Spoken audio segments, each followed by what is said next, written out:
toutes mes souffrances, ainsi qu'à mes errances, dans les mauvais jours et devant tous mes défis. Oh, je me confie, et quand je crie, Shaddai, il me répond. Je crie ma vie dépend. Je l'aime, je l'adore. Je l'aime, je l'adore.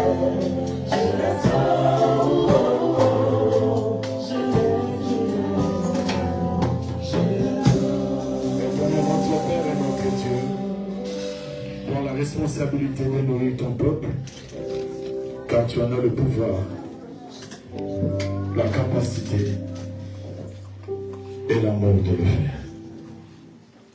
Saint-Esprit de Dieu, prends le contrôle de tout, enfin que seul Christ soit honoré et glorifié ce matin.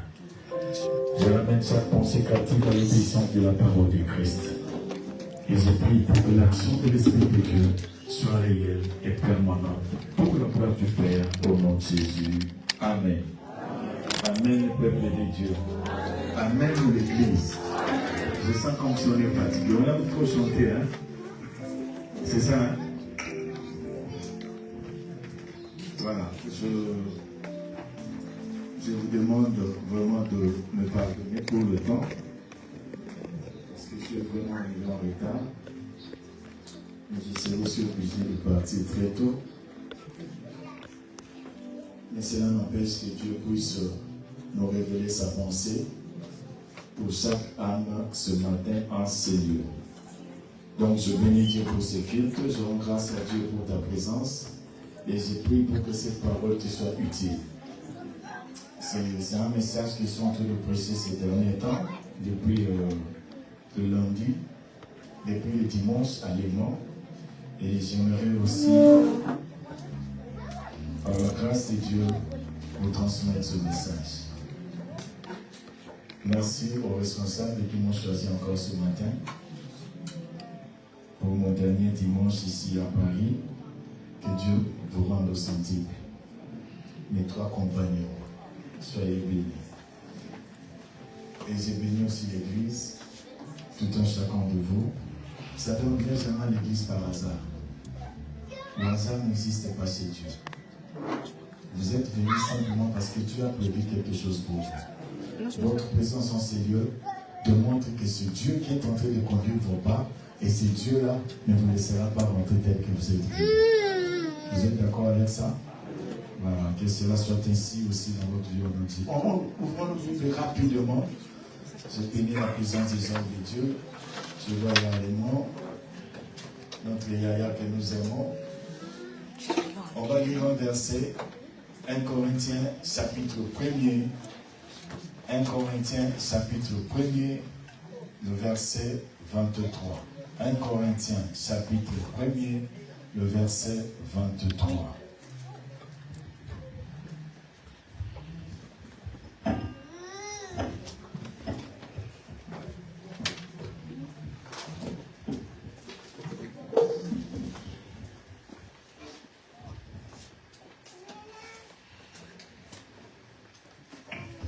Corinthiens, le chapitre 1er, le verset 23, nous en Seigneur. Nous prêchons Christ crucifié, scandale pour les Juifs et folie pour les païens. Parole du Seigneur. On acclame ces paroles. Merci mon Dieu. Vous savez ce que j'aime avec lorsqu'on est à l'église. Pendant qu'on lit, il y a des celles qui cherchent encore ça fait rien. On a fini de lire, l'autre n'a pas encore trouvé le livre. Voilà, donc vous allez le faire à la maison. 1 Corinthiens chapitre 1er, le verset 23. Écoutez, vu le temps, je ne vais pas parler de nous. Parce que dans le réseau, je parlais de nous. Prêchons Christ crucifié. Mais ici, je vais juste m'arrêter, prêcher Christ crucifié. En voici le thème de ce matin, les crières de la vie. Les crières de la vie. Le texte que nous venons de lire, si vous êtes un lecteur de la Bible, Vous connaissez le livre de Corinthiens. Le livre de 1 Corinthiens a 16 chapitres. Là où nous avons lu sur le premier chapitre, c'était la réponse que Paul donnait aux Corinthiens par rapport aux problèmes qui régnaient à l'Église, par rapport aux difficultés que l'Église avait, par rapport à l'incompréhension que l'Église avait. Pourquoi? Parce qu'à Corinthe, il y avait des Romains, il y avait des Juifs et puis il y avait des Grecs. Mais la majorité des gens qui étaient à Corinthe, c'était des Juifs et des Grecs.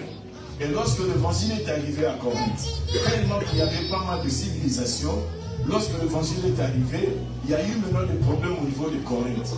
Corinthe fut une ville, comme on dit, portière, c'est-à-dire il y avait un port à Corinthe, et c'était une ville où tout le monde qui allait en Asie mineure devait passer. Donc c'était un centre commercial.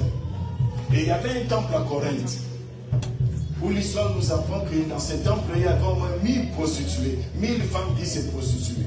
Et tous les hommes qui voulaient se satisfaire sexuellement devaient juste aller dans ce temple-là.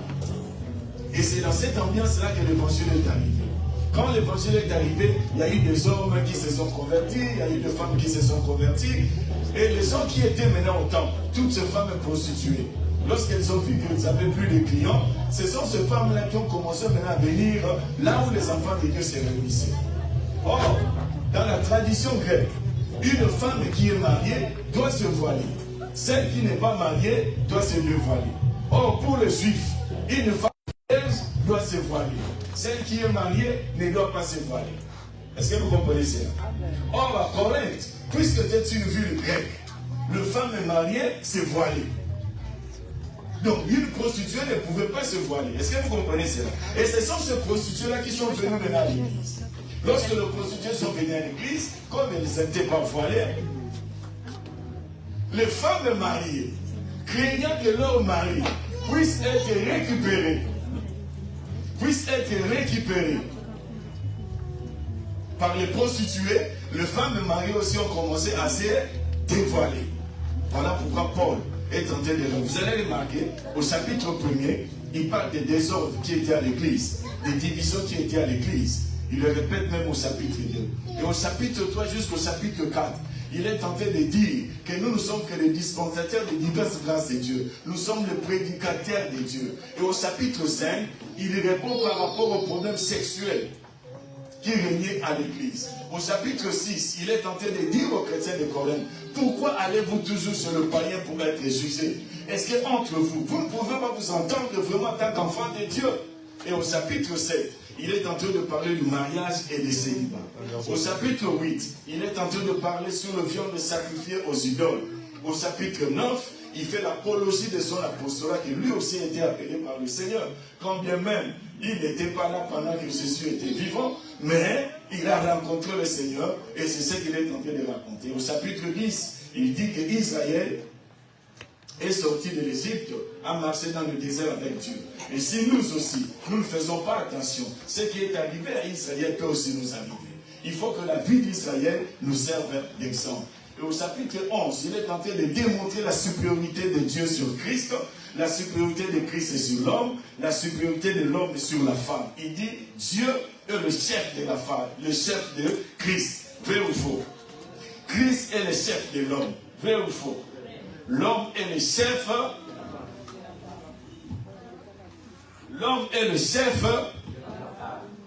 Oh, mais les mamans, vous ne répondez pas? C'est pas moi, c'est la Bible. 1 Corinthiens chapitre 11. L'homme est le chef. Et la femme est la chef de qui? De personne. L'homme est le chef de la femme est la responsable de la maison. Voilà. Au chapitre 12, il est en train de parler sur le don spirituel. C'est-à-dire, c'est une lettre. Il a répondu aux problèmes, aux questions qui se posaient à l'église. Est-ce que vous comprenez ça? Donc au chapitre 12, il parle de dons spirituels. Au chapitre 13, il parle de l'amour. Au chapitre 14, il nous montre comment nous devons exercer les dons spirituels. Au chapitre 15, il parle de la résurrection. Et au chapitre 16, il parle des collectes. Parce que nous devons apprendre à donner à Dieu avec ce que Dieu nous bénit. Amen. Amen. Et maintenant, ici au premier chapitre, Paul est tenté de dire ceci. Nous prêchons Christ. Nous prêchons Christ. Pourquoi? J'ai déjà donné la première réponse, donc il faut aller dans les réseaux pour trouver la première réponse. Ici, vous aurez la deuxième.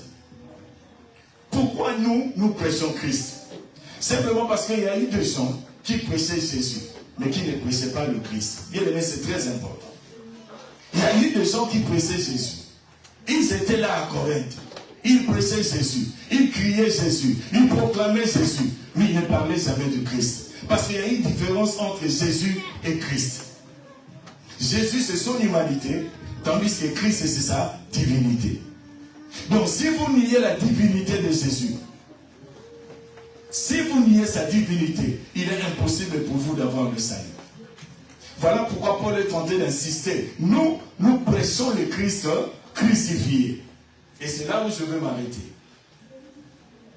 Lorsque Paul dit prêcher, vous savez en français, si on vous dit prêcher, c'est enseigner. C'est vanter quelqu'un. C'est parler de quelqu'un. C'est proclamer. C'est vrai. C'est ça aussi, c'est ce que je suis en train de faire ici. Je suis en train de prêcher. Mais quand Paul avait prononcé cela, il faisait allusion à une chose. À l'époque, au temps des monarques, lorsqu'un monarque prenait une décision, c'est lui au palais. Il prend la décision, il signe un décret. À partir d'aujourd'hui, je ne veux plus que les femmes portent des pantalons, par exemple. Comment ce décret-là sera connu dans toute la vie? Il y avait maintenant des gens qu'on appelait les crières de la vie. La décision que le roi a prise, il était là seul, il a pris sa décision à partir d'aujourd'hui. Article tel, les femmes doivent se couvrir la tête, par exemple. À partir d'aujourd'hui, je prends la décision telle, à l'égard des hommes. Les crières de la ville vont maintenant prendre le message du roi. Ils vont sortir dans la ville. Ils vont commencer à taper des cloches. Glan, glan, glan, écoutez, le roi a dit ceci. Personne ne sera plus esclave dans ce village. Personne ne sera plus esclave dans cette ville. Il criait et à la fin, il prenait la décision du roi, il le mettait sur les auberges. C'est-à-dire là où il y avait des auberges, les hôtels, comme on a l'habitude de le dire. Dans ce temps-là, il n'y avait pas vraiment des hôtels, il y avait juste des auberges, là où les gens pouvaient se rencontrer, passer la nuit, tout. Il mettait maintenant des affiches. Et quand celui qui n'avait pas entendu le message, lorsque le crieur parlait, verra l'affiche, il peut simplement lire l'affiche et comprendre ce que le roi avait dit. Voilà pourquoi Paul dit, nous prêchons Christ, c'est-à-dire, nous sommes les crieurs. Nous sommes en train de crier le Christ crucifié. Ici, dans cette ville, il y a des gens qui crient Jésus. Mais nous crions. Nous sommes les crieurs de la vie. Nous sommes les crieurs de Christ. Pourquoi Christ? Simplement parce qu'ils savaient. En ce temps-là, il y avait des gens qui portaient le prénom de Jésus. Donc, si vous vous limitez simplement à Jésus, vous allez provoquer une provocation, confusion. Voilà pourquoi lui dit, c'est Christ que nous prêchons. Pourquoi? Parce que le juif qui était là ne voulait pas de Christ. Mais il parlait de Jésus comme quelqu'un qui était là, un simple homme. Pourquoi? Parce que les juifs ne croyaient jamais en Jésus. Pour eux, un Messie ne pouvait jamais venir et mourir à la croix. C'est impossible. Et ils attendaient un Messie fort, un Messie puissant. Dès que le Messie sera là, les Romains vont fuir Israël. Mais ils n'ont pas compris. Le Messie est venu, les Romains sont toujours là. Le Messie en question est mort, les Romains sont toujours là. Et ils sont venus à la Grèce. Ils ont dit, ça ne sert à rien. Et lorsqu'on leur parlait de Jésus-Christ, ils disaient, non, il est Jésus, il n'est pas le Christ. Parce que nous, les Juifs, notre Sauveur n'est pas encore venu. Voilà pourquoi Paul est en train d'insister. Nous prêchons le Christ crucifié. C'est lui qui est allé à la croix. Car c'est à la croix qu'il a porté nos péchés. C'est à la croix que nous avons reçu le salut, nous qui avons cru en lui. Sans la mort de Jésus, la libération n'est pas possible. Sans la mort de Jésus, le pardon des péchés n'est pas possible. Sans la mort de Jésus, l'accès vers le Père est impossible. Voilà pourquoi il insiste. Nous sommes les crieurs de la vie. Nous crions ce que notre Seigneur a fait. Nous crions ce que notre Dieu a fait. Nous sommes en train de crier. Cela veut dire quoi? Lorsque Paul parcourait les routes de Corinthe, il ne parlait pas de lui. Il ne parlait pas de son ministère. Il parlait de Christ crucifié. Vous savez l'exemple aujourd'hui, bien aimé dans le Seigneur. J'ai peur pour l'église. Parce qu'aujourd'hui, nous avons des gens qui peuvent vous passer une semaine. Ils ne parlent que d'eux. Ils ne parlent pas de la croix de Jésus. Ils ne parlent pas de Jésus de la croix. Aujourd'hui, nous sommes en train d'élever les hommes à la place de Dieu. Mais laissez-moi vous dire, Jésus reste le seul et l'unique Seigneur et Sauveur. C'est lui qui est notre Dieu. C'est lui qui a payé le prix pour nous. Nous prêchons Christ crucifié. On ne peut pas simplement s'arrêter à Jésus. Non. Les musulmans aussi disent que Jésus existe. Mais ils ne croient pas qu'il est le Seigneur. Pourquoi? Parce qu'ils ne croient jamais à la mort à la croix. Mais nous croyons. Lorsqu'il est allé à la croix, il a porté nos péchés. La croix, c'est la source de notre salut. La croix, c'est la source de notre délivrance. La croix, c'est la source de notre pardon. La croix, c'est notre accès vers le Père. Nous crions pour Jésus. Et aujourd'hui encore, le Seigneur est en train de se poser des questions. Où sont mes crieurs? Où sont mes crieurs? Je vous ai donné ma parole. Où sont les gens qui parcourent le vide? Vous savez, hier il y avait évangélisation, je ne sais pas de quelle sorte des églises. Il y avait des jeunes d'Orière à Châtelet, hein. Vous appelez ça Châtelet. C'est maman qui m'a dit, parce que moi je n'étais pas allé. Elle m'a dit, papa, impossible. Il y avait les touristes. Il y avait des gens de ce côté qui prêchaient Jésus. Il y avait les gens de l'autre côté qui prêchaient Jésus. Quand il va s'amener à l'ité,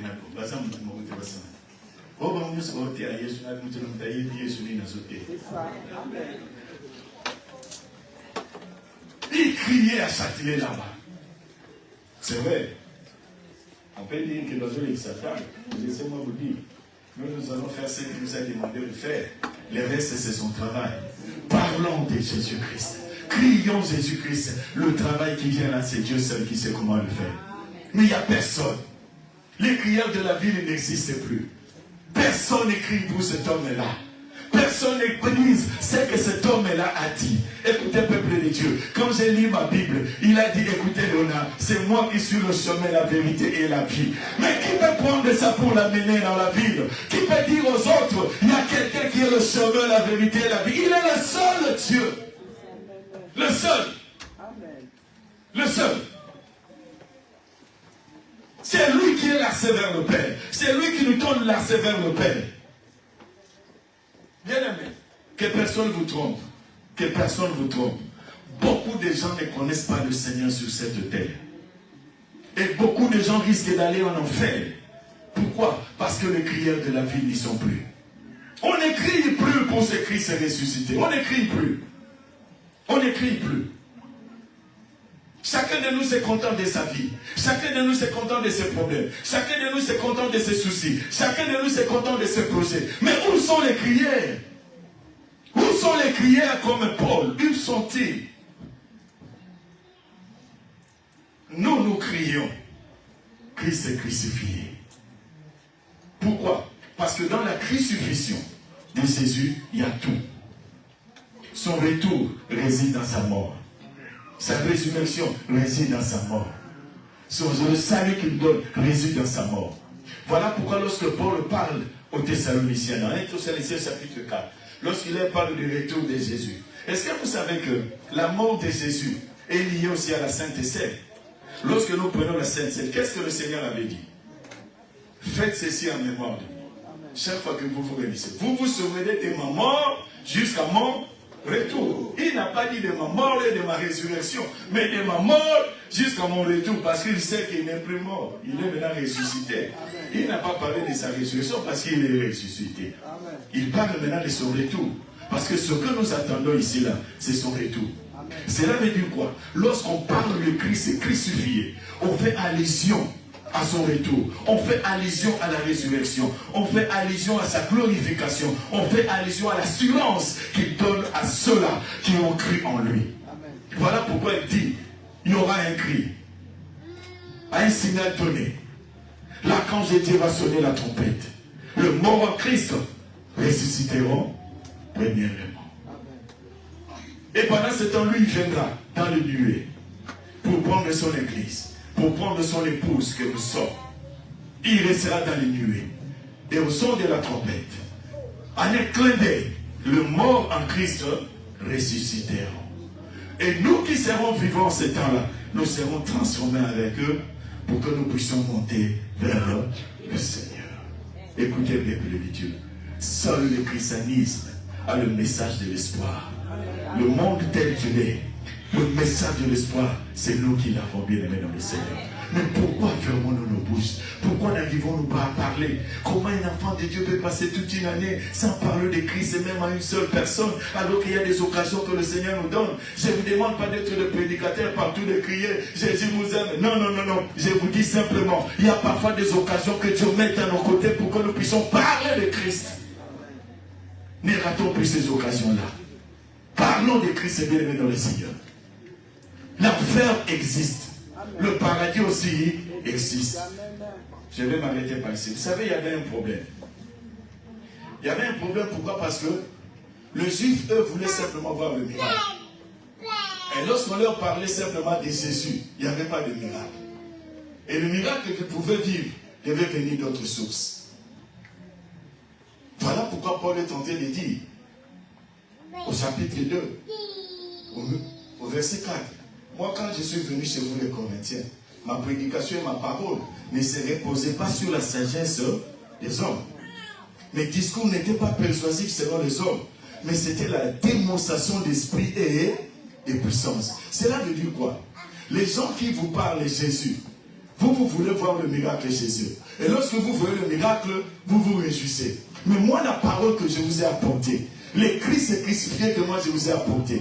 Dès que vous recevez cette parole, le miracle entre dans votre vie. Dès que vous écoutez bien aimé, écoutez, vous savez écoutez, lorsque vous lisez la Bible, je vais vous dire quelque chose que vous connaissez déjà. Jésus n'était pas venu pour guérir les gens. Suivez-moi. Jésus n'était pas venu pour guérir les gens. Il n'était pas venu pour donner les gens du pain. Il n'était pas venu pour secourir les gens si vous êtes dans la mer. Non. Il est venu pour sauver le péché. Amen. Écoutez maintenant. Pour guérir les malades. Même dans l'Ancien Testament, on a vu ça. Même Abraham priait pour les malades. Comment on pouvait comparer Jésus avec Abraham? Abraham priait pour les malades. Vous vous souvenez, non? Amen. Même Élie. Dieu avait servi d'Élie pour ressusciter les morts. Vrai ou faux? Élisée. Dieu s'est servi de lui pour ressusciter les morts. Vrai ou faux? Même un corbeau a amené la nourriture à Élie. Vrai ou faux? Maintenant, vous allez comparer Jésus pour toutes ces choses-là. Donc, pour toi, Jésus sera pessimé pas. Non, bien aimé dans le Seigneur. Il est au-delà du mapa. C'est-à-dire, c'est quelqu'un que vous devez placer tellement très haut. Parce que Abraham ne peut jamais enlever ton péché. Abraham ne peut jamais enlever le mal qui est en toi. Il n'y a que Jésus qui est capable de transformer. Il n'y a que Jésus qui est capable d'accomplir le miracle que le monde ne peut jamais accomplir. Voilà pourquoi je voulais vous dire, nous sommes les criers de Christ crucifié. Soyez fiers, bien-aimés dans le Seigneur. Car celui qui a pardonné ton péché, c'est celui qui est allé à la croix. Sans la croix, le christianisme n'est pas le christianisme.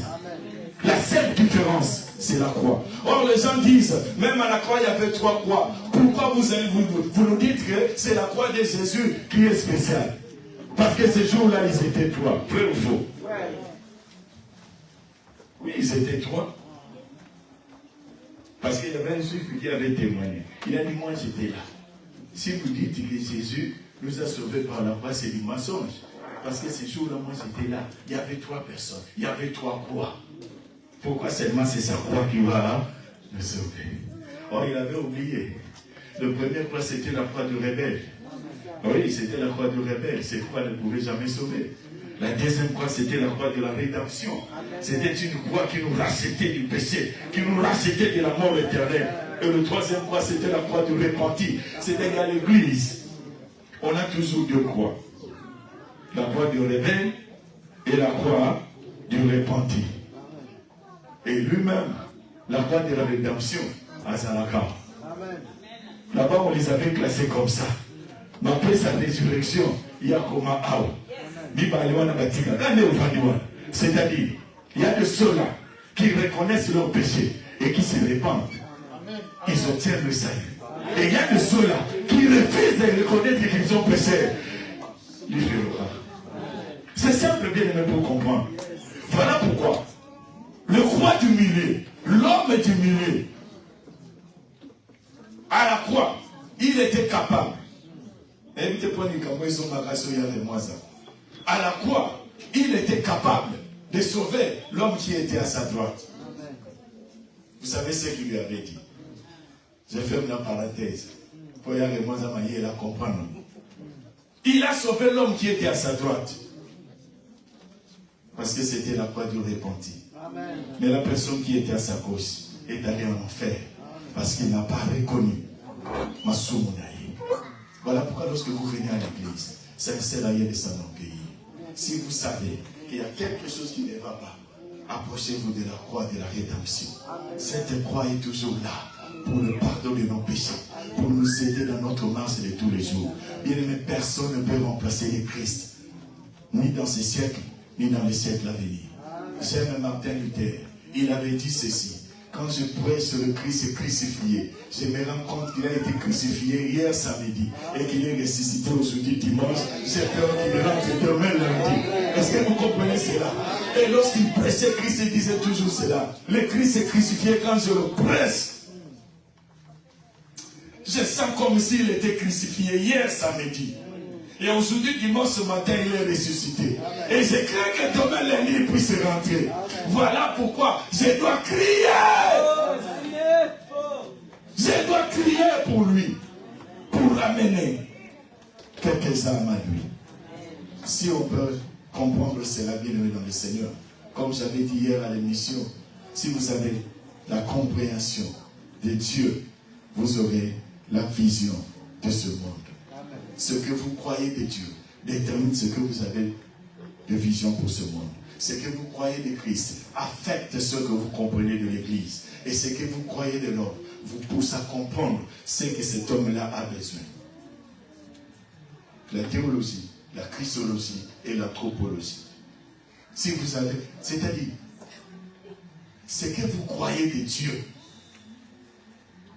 vous donne la vision du monde, parce que c'est Dieu qui a créé ce monde. Ce que vous croyez de Christ affecte votre façon de considérer l'Église, parce que l'Église est l'Église du Seigneur.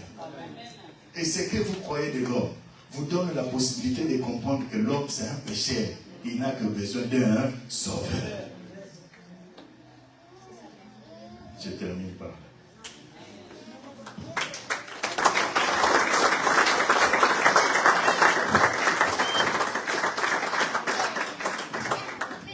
Voilà.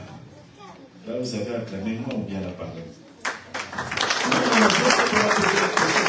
C'est moi que vous avez acclamé, vous avez acclamé la parole.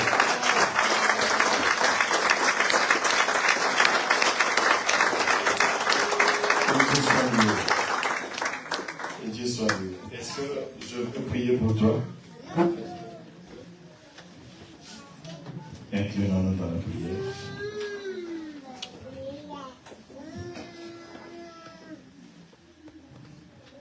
Paul dit, nous crions le Christ crucifié. C'est lui que nous prêchons. C'est lui que nous essayons de faire comprendre aux hommes qu'il est le seul médiateur entre Dieu et les hommes. Il est le seul Seigneur, il est le seul Sauveur. Il est le seul qui est capable d'influencer notre vie jusqu'à l'éternité. Parce qu'il est bon pour nous. Ma prière, c'est de demander à Dieu pour toi que chaque fois qu'une occasion va se présenter, que le Seigneur te donne une langue. Que le Seigneur t'aide avec ta bouche à parler de cet homme.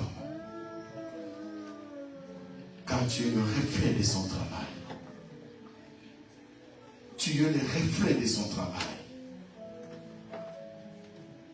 Il faut que les gens, en te regardant, se rendent compte réellement que c'est Jésus-Christ-là a fait quelque chose dans votre vie. Et vous en êtes témoin. Vous savez qui vous étiez, qui vous êtes devenu. Vous le saviez. Mais pourquoi ne le dites-vous pas lorsque l'occasion se présente?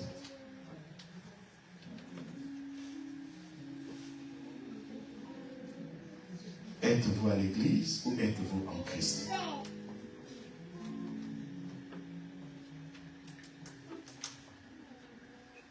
Êtes-vous à l'église ou êtes-vous en Christ? Car il y a une différence.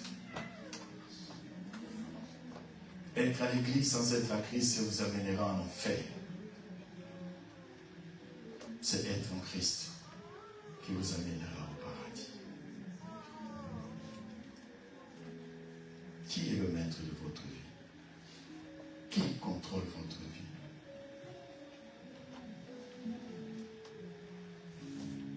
À qui avez-vous remis votre destinée?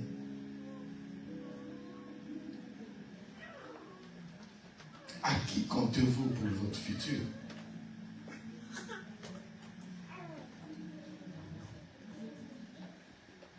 Mais la croix est là. Si au moins ce matin encore, vous pouvez vous approcher de cette croix. La croix de la rédemption. Là où vous avez été racheté de la mauvaise manière de vivre. Là où vous avez été racheté de la vie du péché. Cette croix est là. Elle est capable de changer toutes choses en vous. Car la Bible déclare, en lui ont été créées toutes choses.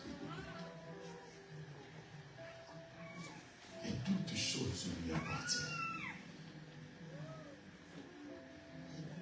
La croix de notre salut, elle est là devant toi.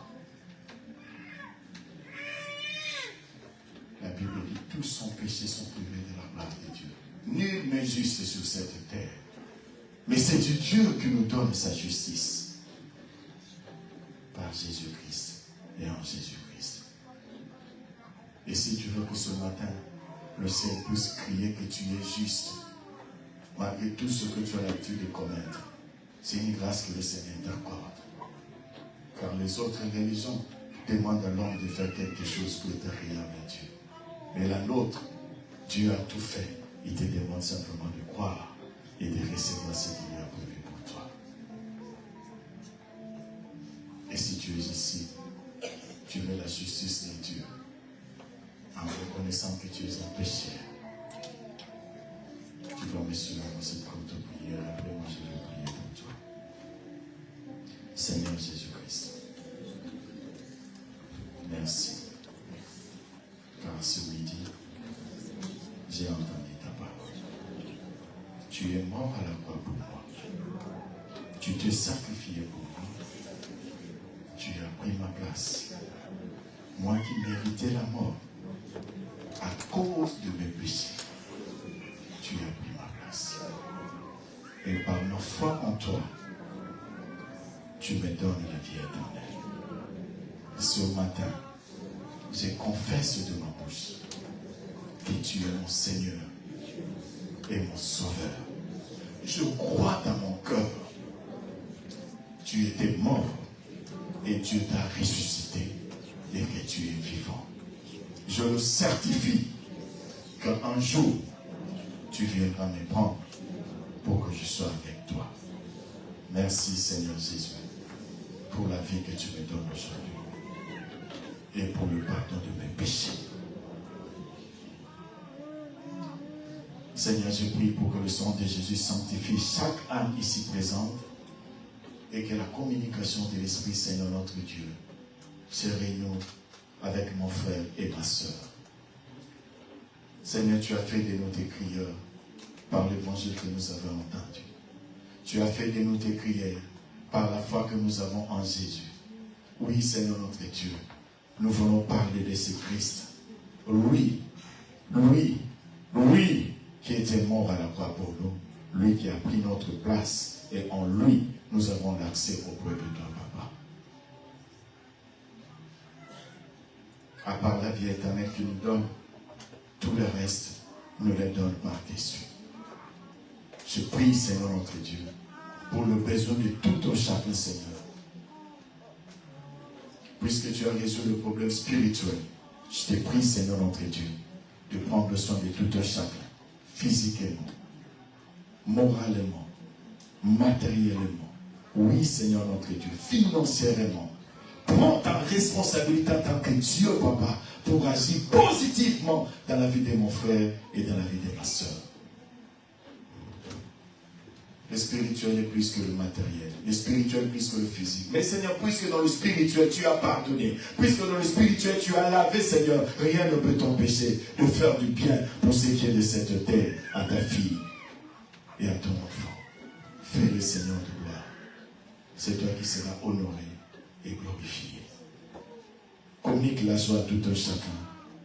Communique ta paix à tout un chacun. Et que ton bonheur soit le partage de chaque âme ici présente. C'est dans le nom de Jésus que notre Seigneur et Sauveur que j'ai ainsi prié. Amen.